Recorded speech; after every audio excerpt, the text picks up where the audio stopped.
ने क्रमचय का अध्ययन किया था। अब हम संचय यानी कि कॉम्बिनेशन का अध्ययन करेंगे। दिए गए विन्यासों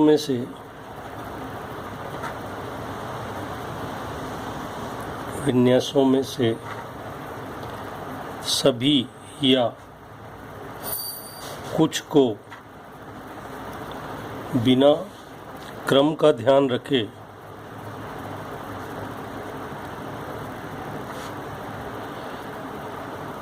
जो व्यवस्थाएं बनती है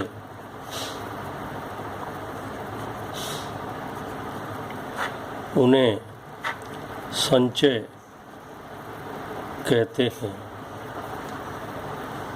यदि n विभिन्न वस्तुएं हैं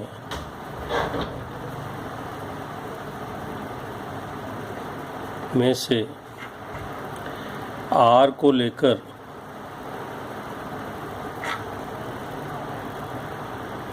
बनने वाली व्यवस्थाओं को हम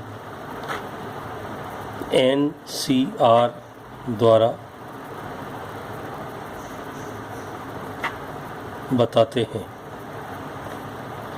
तथा NCR का मान होता है फैक्टोरियल n बटा factorial r into factorial n minus r।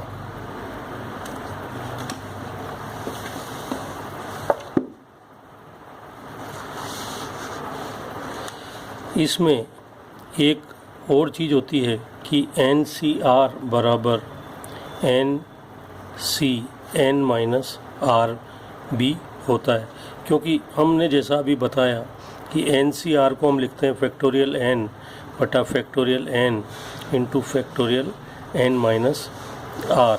इसी प्रकार से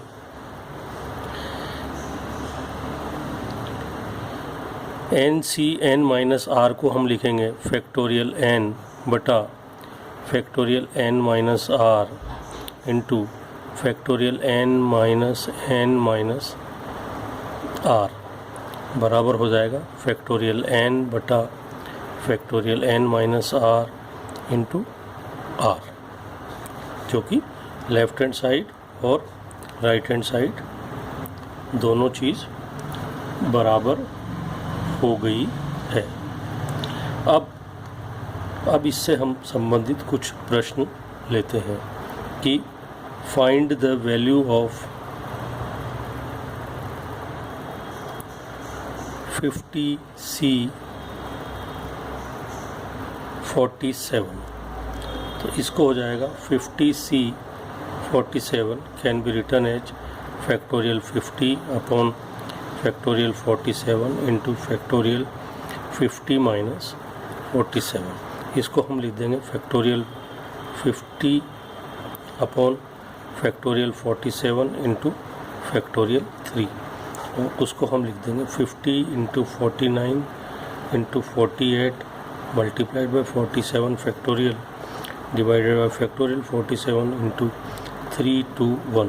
इससे ये आपका कैंसिल आउट हो गया, तो ये जो है वो हो गया 50 इंटू 49 इंटू 48 अपॉन 6। इसको मल्टीप्लाई 8 से काट दिया तो ये हो गया 400 इंटू 49 यानी कि 19600 आपका आंसर हो गया। एक दूसरा बहुत अच्छा सवाल है कि NC12 is equal to NC8, find the value of NC18। अब यह सवाल बहुत अच्छी तरह से बनाया हुआ है। इसमें हम NC12 is equal to NC8, NC12 को हम क्या लिख देंगे फैक्टोरियल n बटा factorial 12 into factorial n minus 12। इसी प्रकार से NC8 को हम लिख देंगे factorial n divided by factorial 8 into factorial n minus 8।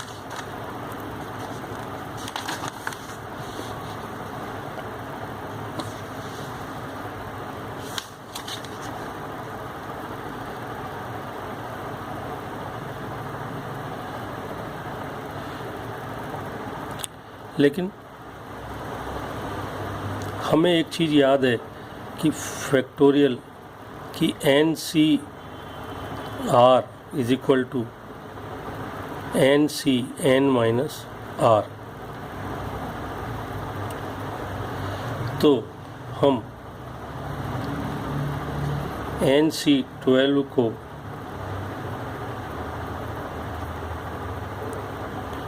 NC8 लिखेंगे और इसको हम NCN माइनस 8 भी लिख सकते हैं। ठीक है, और अब हम क्या करेंगे कि 12 is equal to N minus 8 और ये क्या करता है N इज इक्वल टू 20। अब आपको क्या ज्ञात करना है, NC18 की वैल्यू ज्ञात करनी है।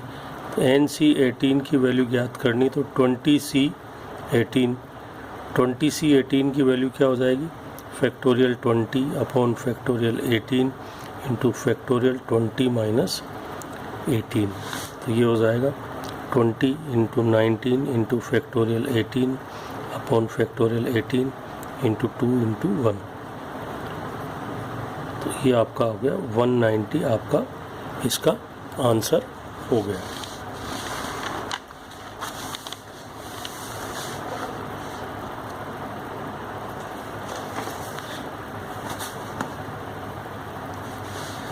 इसी प्रकार से एक और सवाल है कि 10 विद्यार्थी के समूह में से 6 विद्यार्थियों का एक समूह कितने प्रकार से बना सकते हैं। तो 10 में से 6 का चयन करना है। कितना हो जाएगा 10C6। अब 10C6 की value factorial 10 upon factorial 6 into factorial 10 minus 6 factorial 10 upon factorial 6 into factorial 4 10 9 8 7 factorial 6 upon 4 3 2 1 factorial 6। Factorial 6 से फैक्टोरियल 6 कैंसिल हो गया और अब इसको जो है इसको इससे काट दिया, 3 बार ये कट गया। इससे 4 दूनी 8 से ये 8 कट गया। तो ये 3 7 21 यानी कि 210 आपका आंसर हो गया।